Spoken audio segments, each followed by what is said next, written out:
Sir Ajay Ghosh గారు, అనా నా పేరు వెంకట్ సార్, 10 టీవీ. మీరు గతంలో చేసిన ఛానల్లో చేస్తున్నారు ఇప్పుడు. మీది సరిగా వినపడట్లా. వినపడ ఇది వినపడుతుంది. ఆహా. మీరు ఇంకా క్యాసెట్లోనే ఉన్నారు. చెప్పండి. ఆ, సరే, ఈ ఏజ్లో మీకు ఇది అవసరమా అంటే ఏం చెప్తారు? అవసరం అనేది ఏజ్కి సంబంధించింది కాదు, అది మనసులో ఉండాలి కానీ ఏజ్తో సంబంధం లేదుగా. ఆ, ఏదైనా ఉమ్, మనసులో కనుకుంటే ఏజ్తో సంబంధం ఉండదు, అది ఎప్పుడైనా సాధ్యమైంది. Good good. అది లాస్ట్ క్లైమాక్స్లో ప్రూవ్ చేశారు. అవును, అదే. ఎస్, అందుకోసం అడిగాను. Thank you. సో ఇలాంటి క్యారెక్టర్స్ వస్తుంటే ఇంకా చేస్తుంటారా? ఎందుకంటే అజయ్ ఘోష్ అంటారుకే పుష్ప ఒక విలన్, ఇలాంటి ఒక విలన్ లాగా చూస్తుంటాం. సో అలాంటి అజయ్ ఘోష్ని ఇలా ఒక ఏడిపించేశారు. ఇలాంటి క్యారెక్టర్స్ వస్తే నేను నటుడు, మంచి నటుడు అనిపించుకోవాలని, మంచి కూడా కాదు, ఒక నటుడు అని అనిపించుకోవాలని కోరిక. విలన్ కాదు, హీరో కాదు, కమెడియన్ కాదు, ఏదైనా కాదు, ఒక విలక్షణ నటుడు అని అనిపించుకోవాలి, చేయగలనని ఇదైతే ఉంది నాలో. సార్ ఇంకో క్వశ్చన్ సార్, అంటే నెక్స్ట్ గేమ్ చేంజర్ రాబోతుంది, అందులో మీ రోలు చాలా పవర్ఫుల్ అనేసి అన్నారు కదా. ఎవరన్నారు? ఎవరు బలివాళ్ళగా ఉండవు నువ్వు అసలు. చేసింది 3 రోజులు ఆడ, నాదేం పవర్ఫుల్. అది ఉంటుందో ఊడితో కూడా తెలియట్లే మనకి. ఆడ వెనక ఆడ ఉంటాం, అదే అంతేనా? అదేం లేదు. Okay okay. మీరు ఈ సినిమా రిలీజ్కి ముందు కూడా ఈ సినిమా చాలా స్పెషల్, దయచేసి మీరు చూడాలి అందరూ అని చెప్పి మీరు ప్రత్యేకంగా ప్రమోట్ చేయడం జరిగింది. అంటే మీరు సాటిస్ఫాక్టరీగా ఉన్నారా థియేటర్ రన్ విషయంలో కానీ ఈ సినిమా ఓవరాల్గా? నాకైతే నమ్మకం ఉంది, కాకపోతే జనం దగ్గరికి తీసుకెళ్లడంలో ఆ పబ్లిసిటీ కానీ అవి కానీ అందుకోలేకపోయాం. ఎందుకంటే ఇప్పుడున్న దీంట్లో ఆ ఖర్చు కానీ ఆ ఇది కానీ, ఇప్పటికే సినిమాకి చాలా పెట్టారు, థియేటర్లకు వెళ్ళాలి.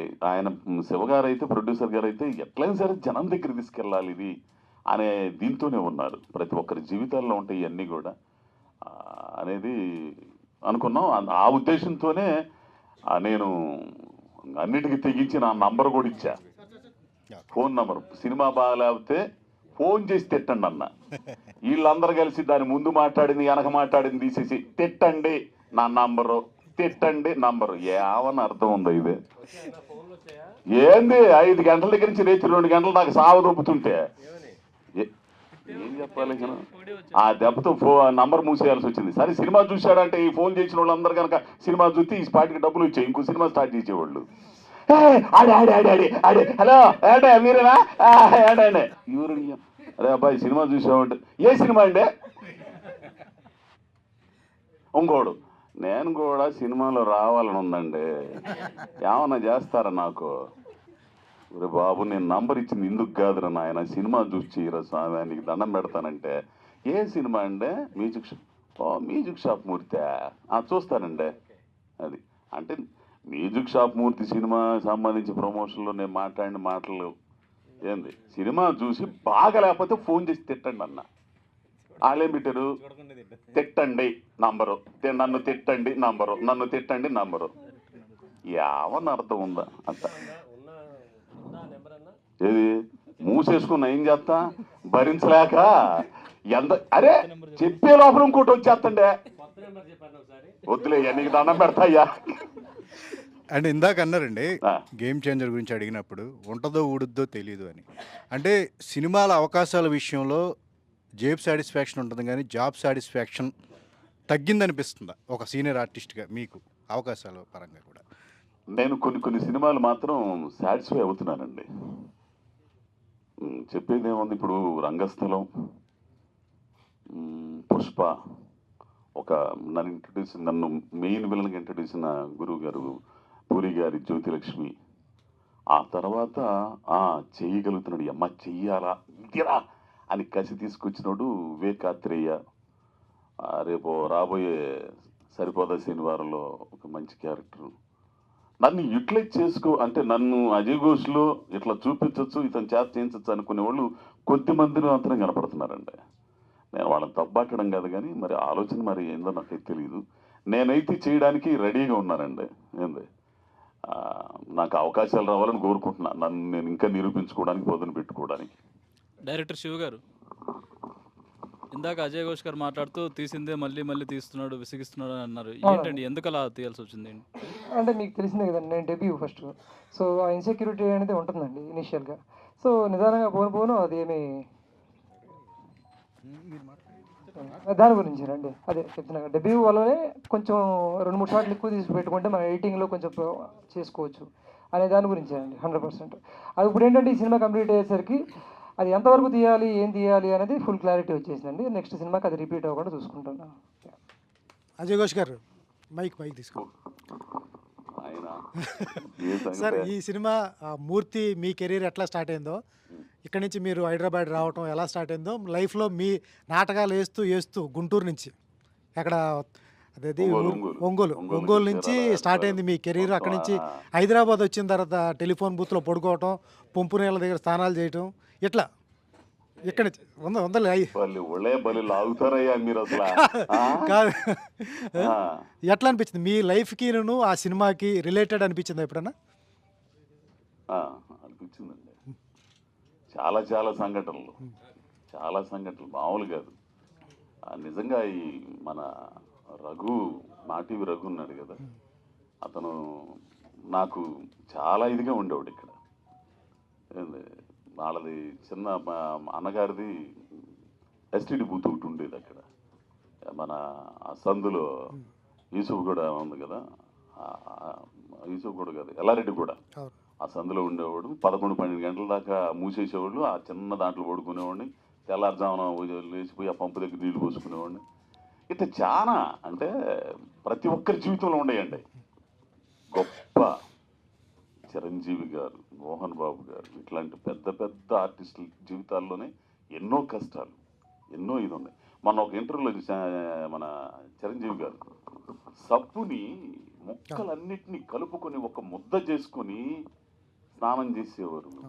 అంటే ఎంత పరాకాష్ఠ చూడండి. ప్రతి జీవితం అంటే ఒక్కో జీవితంలో ఒక్కో రకంగా ఉంటుంది. ఆ గాఢత అనేది మనసులు కరిగించే విధంగా ఉంటాయి, కొన్ని ఆహా అని అనుకునేటట్టు ఉంటాయి. అట్లాంటి జీవితం నా జీవితంలో చాలా ఉన్నాయి. ఈ మూర్తి జీవితానికి నాకు చాలా సామ్యత కూడా ఉంది, సారూప్యత. ఆమెన గారిని చూస్తుంటే మీ సాంబలక్ష్మి గారు గుర్తొచ్చారా? ఖచ్చితంగా సాంబలక్ష్మి గుర్తుకొచ్చింది. ఇప్పుడు రాబోయే ముందు కూడా తగాద పెట్టుకుంది. ఏందా నువ్వు సంపాదించదు లేవా, నేను వెళ్ళిపోతాను బా ఓవర్కాయ ఏందని గొడవ పెట్టుకుంది. ఇప్పుడు నాతో ఒక గొడవ దగ్గర, ఏంది నువ్వు పెట్టేదే, నేను చేసుకోగలలే అంటే. ఆ ఫెరోషియస్ అంటే ఒక స్వతంత్ర భావాలు, కష్టంలోంచి వచ్చింది ఆమె కూడా. అయ్యో ఆమెనండి మెయింటెనెన్సా ఏంది, నేను ఇప్పుడు ఏదైనా అడగాలని డబ్బులు ఆమెను అడిగి తెచ్చుకోవాల్సిందే. సార్ శివగారు, సార్ ఇప్పుడు ఆయన హ్యాండిల్ చేయడం అంత ఈజీ ఏం కాదు. అక్కడే తిడతా ఉంటాడు. ఇప్పుడు స్టేజ్ ముందు ఇంతమంది ఉన్నారు, అట్లా మాట్లాడేస్తున్నాడు ఓపెన్గా. ఒక్క సీన్ బాగోపోతే అక్కడే అందరి ముందు తిట్టేస్తారు. దాని బదులు దాన్ని తిడుతున్నప్పుడు మీరు కొంచెం ఇబ్బంది ఫీల్ అవుతుంటారు లొకేషన్లో అందరి ముందు. అదేనా మరి ఈయనెందుకు వేరే వాళ్ళు తెలితే బాగుంటుంది అనిపించలేదా? ఎప్పుడో నాకు తెలిసి 2019లో చెప్పినట్టున్నారు ఆయన కథ ఇది. లేదండి, తిట్టడం అంటూ అదేం ఉండదండి. అది కొంచెం హార్ష్గా ఉంటుంది కానీ తిట్టడాలు అనే పర్సనల్గా ఏమి ఉండదండి. ఏదైనా సరే సినిమాకి రిలేటెడ్గానే ఇంప్రూవైజేషన్ కోసం ఆయన అనే మాటలు కొంచెం హార్ష్గా ఉంటాయి అంతే, తప్పితే అది తిట్టడం లేకపోతే అది కాదండి.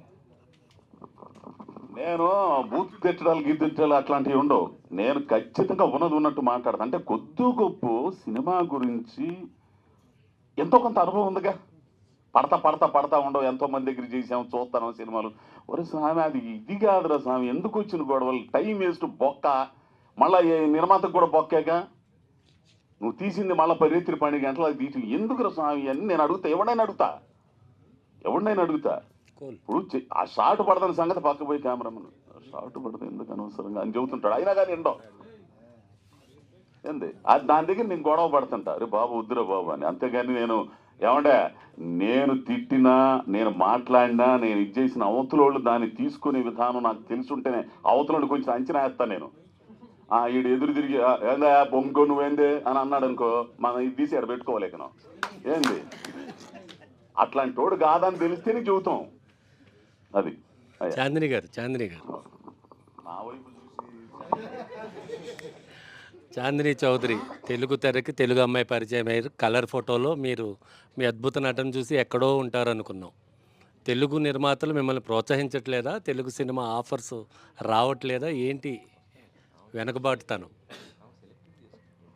మామూలు కృష్ణ గారు తెలుసు అసలు. ఇది ఈ ప్రశ్న నాకన్నా మీరు అవకాశాలు ఇచ్చే వాళ్ళని అడిగితే అది సమాధానం రావచ్చు. బికాజ్ నేను కూడా రిసీవింగ్ ఎండ్లోనే ఉన్నా కాబట్టి. కానీ వచ్చే సినిమాలు వస్తూనే ఉన్నాయి. మంచి ప్యాషనేట్ ఫిల్మ్ మేకర్స్ ఎప్పుడు నాతో పనిచేయడానికి ఇష్టపడుతున్నారు. కొత్త సినిమాలు చేసేవాళ్ళు ఇష్టపడుతున్నారు. కొంచెం భిన్నంగా ఉన్న స్క్రిప్ట్స్ కానీ భిన్నంగా ఉన్న క్యారెక్టరైజేషన్స్ కానీ చేయటానికి ఇష్టపడుతున్నారు. సో ఒక పరంగా మంచిదే, ఒక పరంగా మీరు అడిగిన క్వశ్చన్ కూడా వాస్తవే. చూద్దాం. అజయ్ ఘోష్ గారు ఒకసారి, ఇప్పుడు ఈ సినిమా వల్ల ఎన్ని సినిమాలు పోగొట్టున్నారు? నాకు తెలియదు, విడుదలై 2లో ఉన్నారా? విడుదలైతే 2లో లేనండి. ఎందుకు? మాకు అక్కడ స్టిల్ రాబర్ట్ అని ఒక ఆయన ఉన్నాడు, వెట్రిమారన్ గారికి బాగా క్లోజ్. నేను విడుదలై చూసిన తర్వాత అంటే అంత ముందు కూడా వడచెన్నై మసూరన్ ఆ టైంలో కూడా నాకు వడచెన్నైకి అయితే బాగా పిలుపు వచ్చింది. కానీ నేను కొన్ని సినిమాలు ఇరుక్కుపోయి ఇది చేయలేదు. దీంట్లో నేను రాబర్ట్తో నేను మాట్లాడా, కనీసం నన్ను మర్చిపోయారు కదా అని. ఇల్లే నన్ను పేసిన డైరెక్టర్ పేసిన తర్వాత నేను ఊళ్ళో ఉన్నప్పుడు షూటింగ్కి వస్తున్నాను, ఫోన్ చేసి 4 వరువా అని అన్నారు, రేపటికి వచ్చేస్తావు అక్కడికి హైదరాబాద్ చెన్నై మంచి క్యారెక్టర్ అడగండి అని అన్నాడు. అనగానే నేను ఇక్కడ మళ్ళీ షూటింగ్కి వచ్చేస్తున్నాడు. సో ఫోన్ చేసినప్పుడల్లా కూడా ఏదో ఒకటి దీంట్లో ఉండడం వల్ల నేను చేయలేకపోతున్నాను. ఆ బాధ అయితే నాకు బాగుందండి.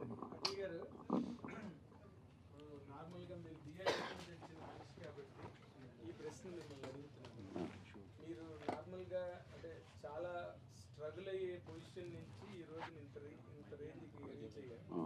అంటే యశ్ రాజ్ ఫిల్మ్స్ మిమ్మల్ని అడిగిన సినిమాకి డేట్లు లేని స్టేజ్కి వచ్చారు మీరు కెరీర్లో. ఈ ప్రయాణంలో డ్రామా ఉంది మీకు జనరల్గా.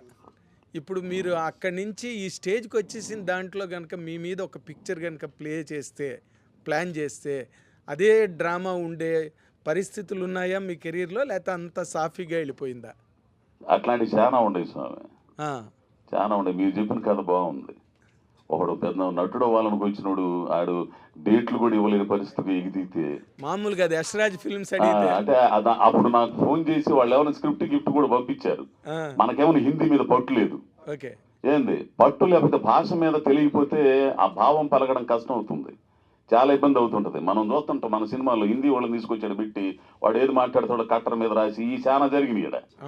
ఏంది ఆ నంబర్లు మా ఒక ఆయన ఉన్నాడు, ఎందుకు చదవడం ఎందుకు లేకనే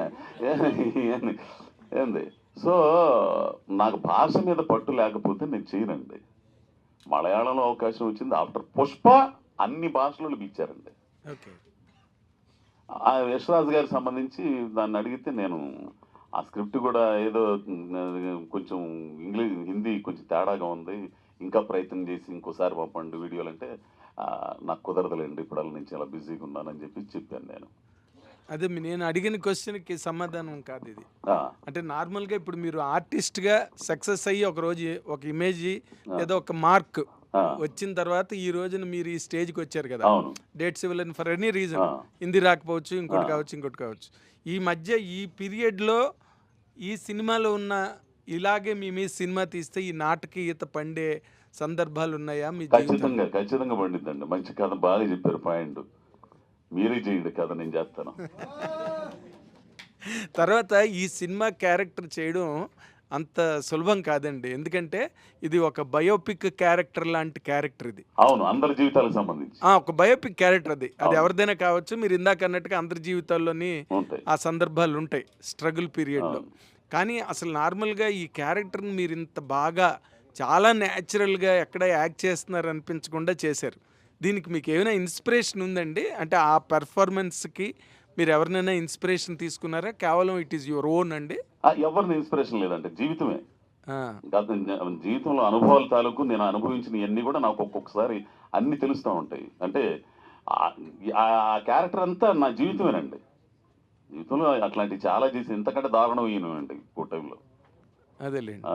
అట్లాంటివన్నీ కూడా గుర్తుకు తెచ్చుకుంటే ఆటోమేటిక్ చేసి ఏదైనా అద్భుతంగా చేశారు. అయ్యా మంచి థ్యాంక్స్, మీలాంటి సీనియర్ జర్నలిస్టు మీరు అభినందించినందుకు కృతజ్ఞతలు స్వామి. థ్యాంక్ యూ అండి. హాయ్ సార్, ప్రొడ్యూసర్ గారు. Sir, music shop Murthy digital blockbuster అని టాక్ వచ్చింది. బట్ థియేటర్లో అంత రేంజ్కి రీచ్ అవ్వడానికి మీరు ఏమైనా మిస్టేక్స్ చేశారనుకుంటున్నారా? Why do you think this happened? అంటే డిజిటల్లో అయితే మటుకు సక్సెస్ఫుల్ బ్లాక్ బస్టర్ అని టాక్ ఉంది. సో మీరు డూ యూ ఏమైనా తప్పు చేశారా? Like do you feel that? తప్పు అయితే అట్లా అయితే ఏమనుకోవట్లేదండి. సో ఈ సినిమాకి కావాల్సినంత ప్రమోషన్స్ అయితే చేసాం, ప్రతిదీ రీచ్ అవుట్ అయితే అయ్యింది. అండ్ మీకు తెలుసు ఇప్పుడు చాలా సినిమాలు థియేటర్కి వెళ్ళట్లేదు ఎవరు. సో ఓటీటీకి అలవాటు అయిపోయారు జనాలంతా. So maybe that's the reason అయితే అనుకుంటున్నామండి. చాందిని గారు, ఏవం మ్యూజిక్ షాప్ మూర్తి రెండు ఒకే రోజు రిలీజ్ అయ్యి మీ సినిమాలు. దీనివల్ల దీనికి ఏమన్నా దెబ్బ పడిందని అనుకోవచ్చు? ఏంటండి? దానివల్ల దీనికి ఏమైనా దెబ్బ పడిందని అనుకోవచ్చు? అంటే లేదండి. థియేటర్లు దొరక్క అట్లా ఇబ్బంది పడి ఏమన్నా? సారీ. థియేటర్లు దొరక్క అట్లా ఇబ్బంది పడి, 2 సినిమాలు మీకు ఒకే రోజు వచ్చాయి కదా, అవునండి. దాని గురించి. సరే, రిపీట్ చేయరా? 2 సినిమాలు ఒకే రోజు వచ్చాయి కదా, ఒకదాని వల్ల ఇంకో దానికి థియేటర్లు దొరక్క అట్లా ఏమైనా ఇబ్బంది పడ్డారని అనుకోవచ్చు? అంటే అదే రోజు వేరే సినిమా రిలీజులు కూడా ఉన్నాయి. అంటే థియేటర్స్ గురించి నాకు అంత ఐడియా లేదు. సో 2 సినిమాల్లో మీకు ఏది బెస్ట్ అనిపించింది?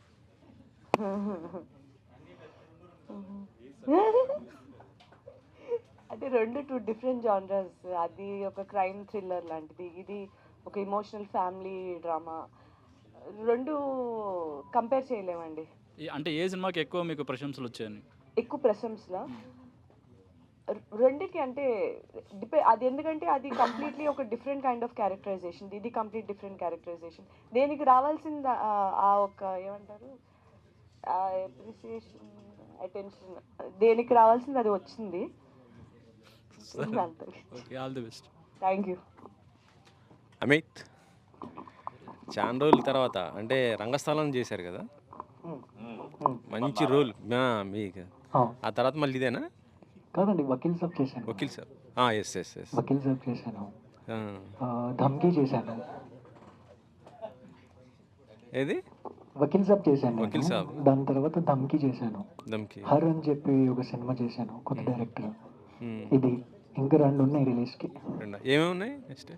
అసురగున్ రుద్ర అని ఒక సినిమా ఉంది. నేను, మురళీ శర్మ గారు, నరేష్ అగస్త్య, శత్రు 4 లీడ్స్ ఉన్నాం. అది రిలీజ్ ఉంది 2 monthsలో. అండ్ ఇంకొకటి సినిమా షూటింగ్ చేస్తున్నా, untitled it is. Okay okay okay. ఆగరా, అడుగుతాడు చాందిని, వదిలే, నెగిటివ్ అడగలే, నేను అడగలే నెగిటివ్. చాందిని గారు, ఈ మధ్యన మీ హీరోయిన్గా చేస్తున్నారు, అంతా బాగుంది. తర్వాత మిగతా వాటితో పోలిస్తే మ్యూజిక్ షాప్ మూర్తిలో స్క్రీన్ స్పేస్ తక్కువ, క్యారెక్టర్ అయితే చాలా బాగుంటుంది, స్క్రీన్ స్పేస్ తక్కువ. ఎందుకు ఓకే చేశారు? క్యారెక్టర్ పరంగా చాలా బాగుంది, ఓకే అని చెప్తున్నాం. స్క్రీన్ స్పేస్ అయితే అందరితో పాటు కాకుండా స్టార్టింగ్లో ఉంది, తర్వాత ఎండింగ్ క్లైమాక్స్లో వస్తారు. ఎందుకని ఒప్పుకోవడానికి రీజన్ ఏంటి? నేను చాలాసార్లు మామూలు క్వశ్చన్స్ అడుగుతూ ఉంటారు కదా, మీరు ఓన్లీ ఫీమేల్ లీడే చేస్తారా, హీరోయిన్ క్యారెక్టర్సే చేస్తారా అని అడుగుతూ ఉంటారు. జనరలీ అందరు చెప్పినట్టే నేను చెప్తాను. అంటే నిజంగా అనిపించింది, మంచి పాత్ర అయి ఉండి ఆ పాత్రకి వెయిటేజ్ ఉండి స్టోరీని రన్ చేసేదానికి ఒక భాగమైన క్యారెక్టర్ అయితే తప్పకుండా చేస్తానని చాలాసార్లు చెప్పా. ఆ అవకాశం నాకు మ్యూజిక్ షాప్ మూర్తితో వచ్చింది. ఫస్ట్ హాఫ్ అంతా ఉంటుంది, సెకండ్ హాఫ్లో రిలేటివ్లీ చాలా తక్కువ టైం స్పేస్ ఉంటుంది, బట్ ఇంపాక్ట్ అన్నది ఉంటుంది మీరు చెప్పినట్టే. సో ఒక స్క్రీన్ టైం అనే ఒక సూపర్ఫిషియల్ ఎలిమెంట్ పట్టుకుని ఇటువంటి ఒక మంచి కథ, ఒక మంచి డ్రైవింగ్ ఫ్యాక్టర్ అయ్యే ఒక మంచి క్యారెక్టర్ని పోగొట్టుకోవడం అన్నది నాట్ ఎ స్మార్ట్ డెసిషన్ అనిపించింది. అందుకే చేశాను. మంచి పాత్ర అయితే అది ఎటువంటి పాత్ర అయినా చేయడానికి నేను రెడీ అని చాలాసార్లు చెప్పాను. సో అలా 2 నిమిషాల క్యారెక్టర్ అయినా చేస్తారా మరి? క్యామియో లాగా వచ్చి అసలు ఏమంటారు బ్యాంగ్ ఆన్ ఉంటుంది కదా, బ్యాంగ్ ఆన్ ఇంటెన్సిటీ ఉన్నది లేదా ఇంపాక్ట్ ఉన్న క్యారెక్టర్ అయితే తప్పకుండా. ఎందుకంటే బాబీ డియోల్ గారి క్యారెక్టర్ కూడా it was a very small character మూవీలో, but it's a very impactful character. So అటువంటి ఇంపాక్ట్ఫుల్ ఉంటే ఐ డోంట్ మైండ్. అంటే అటువంటి క్యారెక్టర్ చేయటం ఎవరు వద్దనరు, బట్ హీరోయిన్గా వస్తున్న టైంలో అట్లా చిన్న చిన్న క్యారెక్టర్లు చేయటం అనేది ఎంత ఇంపార్టెన్స్ ఉన్నా కూడా, చిన్న క్యారెక్టర్ అంటే ఇంపార్టెన్స్ ఉన్నా కూడా it has to be an impactful character. అంటే అది 2 నిమిషాలు వచ్చినా సరే ఆ 2 గంటలు గుర్తుండేలాంటి క్యారెక్టర్ అయితే తప్పకుండా చేస్తాను. సూపర్.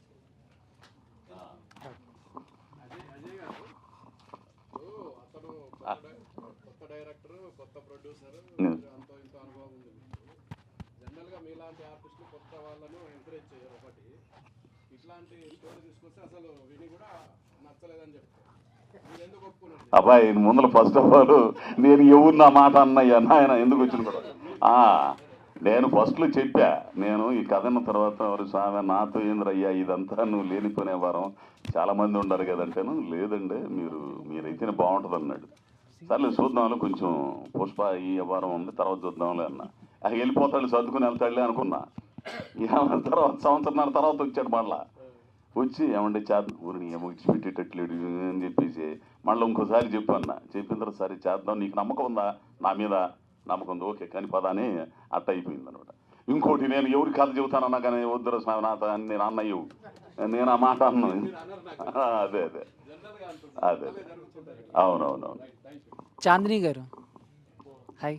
హాయ్, ఎలా ఉన్నారు? బాగున్నాను. సో బాగున్నాను. So first of all congratulations. So cinema మంచి పాజిటివ్ టాక్, మంచి హిట్. అండ్ మీ ఇద్దరి కాంబినేషన్ అంటే అజయ్ ఘోష్ గారు మీ కాంబినేషన్లో లేకపోతే మీకు నచ్చిన సీన్ ఏమన్నా ఉందా? దాని గురించి ఏమన్నా బాగా అడిగాను సార్.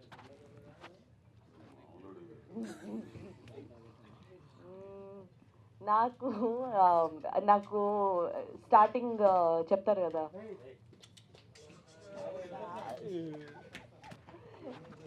డీజే అవుతావా నువ్వా, యూ థింక్ ఇట్స్ జోక్, అక్కడి నుంచి స్టార్ట్ అవుతుంది కదా ఆ బిట్. తర్వాత నేర్పించే సీక్వెన్సెస్ ఉంటాయి కదా, ఆ బిట్స్ అనేది కొంచెం ఫన్ ఎలిమెంట్స్ ఉన్న బిట్స్ అయితే నేను బాగా ఎంజాయ్. ఎస్పెషలీ నాకు మనం డాన్స్ చేసాం, నాకు ఆ బిట్స్ చాలా నచ్చేది. ఇంత డాన్స్ బిట్ ఉంటుంది, దట్ హోల్ సీక్వెన్స్ నానిది హిందీ నాది, ఆ హోల్ సీక్వెన్సెస్ బాగా ఎంజాయ్ చేశాను. ఎక్కువ సరదాగా చేయడం కొంచెం బాగా ఇష్టపడతాను నేను. డన్.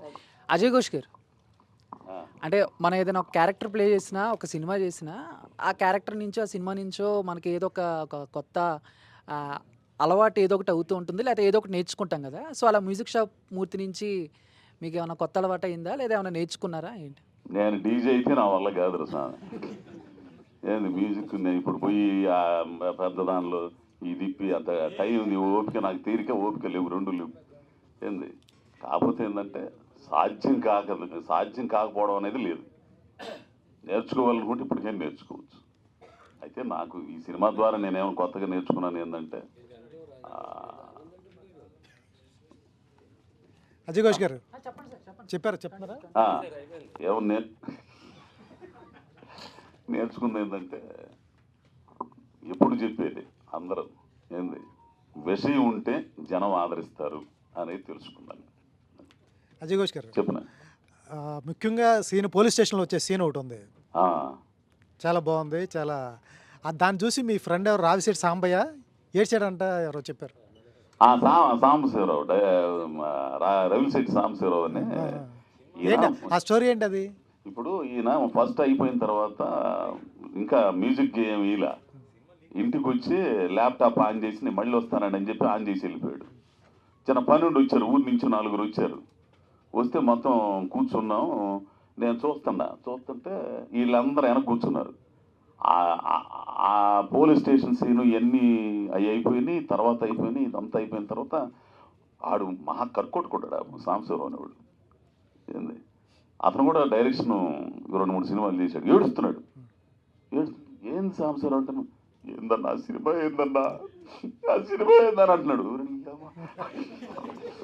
అయింది నేను నిజంగా నచ్చిందా లేకపోతే డ్రామా చేస్తున్నాను అని, ఏందన్నా ఇట్లాంటి సినిమా కూడా ఉంటుందా అని అంటున్నాడు.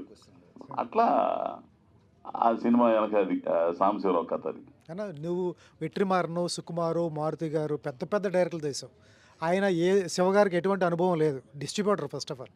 ఆయన ఎట్లా నమ్మావు? మంచి కథ చేస్తారు వీళ్ళంతా, మంచి కథ రాసుకుంటారు.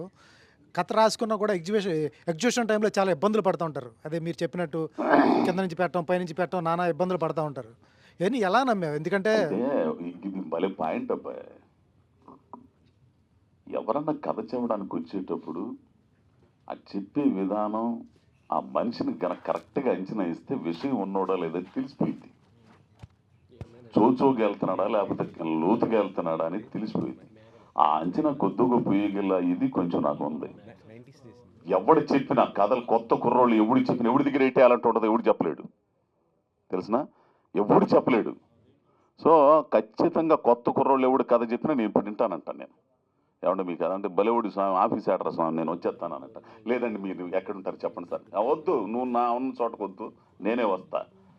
ఏంటాను అది చెప్పేటప్పుడు ఆలోచిస్తా, ఓహో విషయం ఉంది అనుకుంటే మాత్రం సరేనబ్బా చేద్దాం అని అంటుంటాను అనమాట. అట్లా నేను ఎవరిని కాదనండి కథ చెప్పేవాళ్ళందరినీ కూడా. శివ కథ చెప్పేటప్పుడు అది చెప్పే తీరు ఉంటుంది, దాన్ని బట్టి అర్థమైపోయింది విషయం ఉన్నోడని. అదే అదే అదే అడుగుతున్నా కానీ మేఘనా మ్యూజిక్ షాప్లో మూర్తి గారు మీ ఫాదర్ కదా, ఆయనతో చేస్తున్నప్పుడు ఎలా అనిపించింది? అంటే రియలిస్టిక్గా చూస్తుంటే మీ ఫాదర్ ఎలా ఉంటారు ఏంటి అసలు? ఫస్ట్ డే షూటింగ్ చేసేప్పుడైతే భయం వేసింది. అంటే ఫస్ట్ టైం ఆయన ముందెళ్ళి నిలిచినప్పుడు భయం వేసింది. బట్ వన్స్ షూట్ స్టార్ట్ అయినాక ఆయన చాలా జోవియల్, ఏం మాట్లాడినా ఇంకా సెట్ అంతా ఫుల్ హంగామా అవుతూ ఉంటుంది.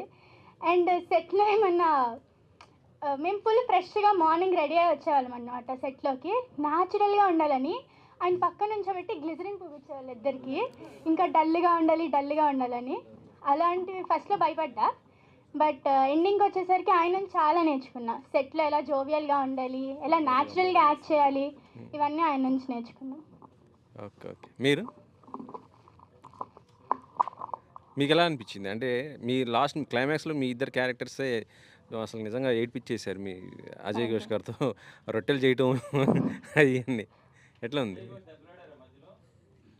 లేదండి, యాక్చువల్లీ సార్ యాక్చువల్లీ అందరితో చిన్న పెద్ద అని అలా ఏముండదు, అందరితో చాలా రెస్పెక్ట్ఫుల్గా మాట్లాడతారు.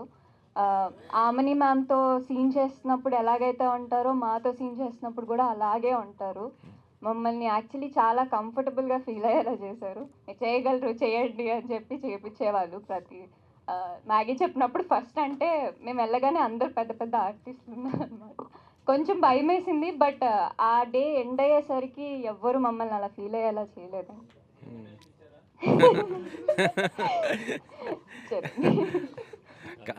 చాందిని గారు, మ్యూజిక్ షాప్ మూర్తి అనగానే అజయ్ ఘోష్ గారి పేరే వినిపించింది కదా. అంటే ఇందులో ఎవరైనా హీరోయిన్ అనుకుంటారు. మీ అంటే రిలీజ్కి ముందు మేము ఏమనుకున్నామంటే ఆయన హీరో, మీరు హీరోయిన్ అనుకున్నాను అయితే. సో మీకు బయట ఆ సినిమా షూట్ చేస్తున్నప్పుడు అప్పుడు ఎలా అనిపించింది అజయ్ ఘోష్ గారితో అసలు ఆ క్యారెక్టర్? అంటే చూస్తేనేమో భానుచంద్ర గారు లాంటి క్యారెక్టర్ ఏమో తండ్రి లాంటి వాడితో నువ్వు ఏంటి ఇలా తిరుగుతావు ఏంటి అనేసి మీరు కూడా రివీల్ చేయరు అసలు. అంటే ఆయనతో ఫ్రెండ్షిప్ అంటారు తప్ప ఆయన నాకు తండ్రి లాంటి వాడు ఇలా అన్నారు కదా. సో ఎట్లా అనిపించింది అది?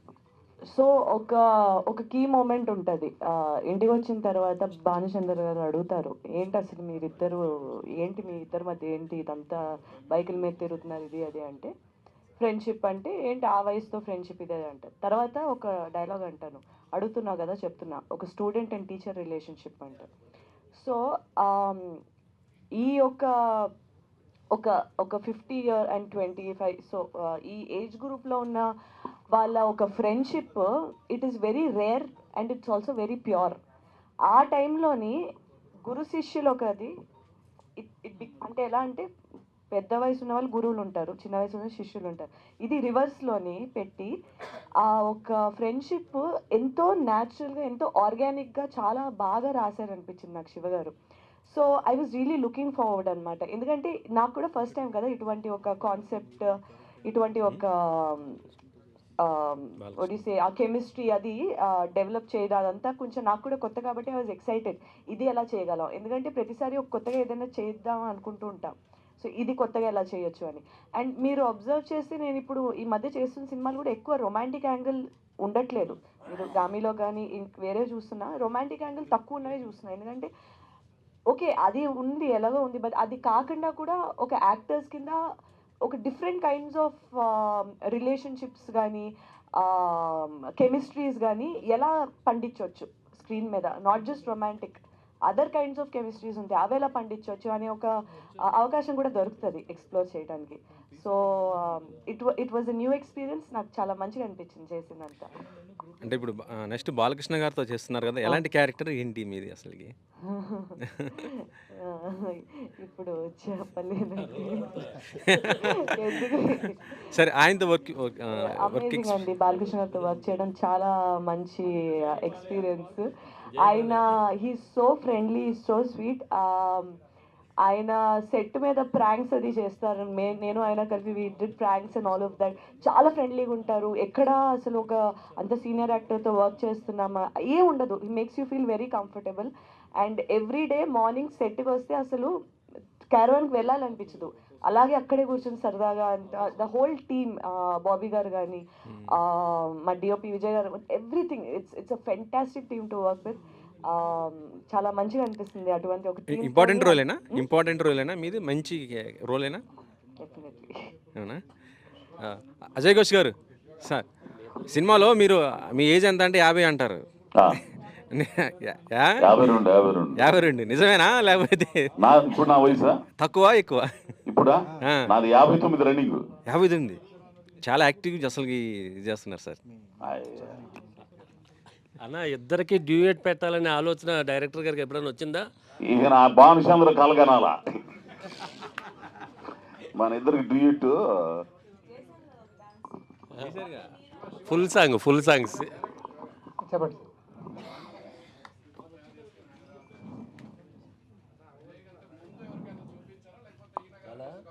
లేదండి, ఫస్ట్ ఈయనకే చెప్పాను, ఆయనతోనే చేశాను. ఆ క్యారెక్టర్ ఫిట్ అవుతారనిపించిందండి. నేను ఈ సినిమా చూసి అంటే రంగస్థలం అండి ఫస్ట్ ఆయన అంటే రిజిస్టర్ చేసుకుంది ఆయన యాక్టర్గా. సో ఆయన అప్పుడు నేను క్యారెక్టర్ ఊహించుకున్న దాంట్లో ఆయన ఫస్ట్ అక్కడ యాక్టర్గా తెలిసిపోయారు. యాక్టింగ్ చేయగలరు, ఈయన ఏ క్యారెక్టర్ అయినా చేయగలరని. సో మంచి రోజులు వచ్చాయి. ఆ సినిమాతో ఇంకా కన్ఫర్మ్ చేసుకున్నాను ఈ రోల్కి ఈయన పర్ఫెక్ట్గా సెట్ అవుతారని.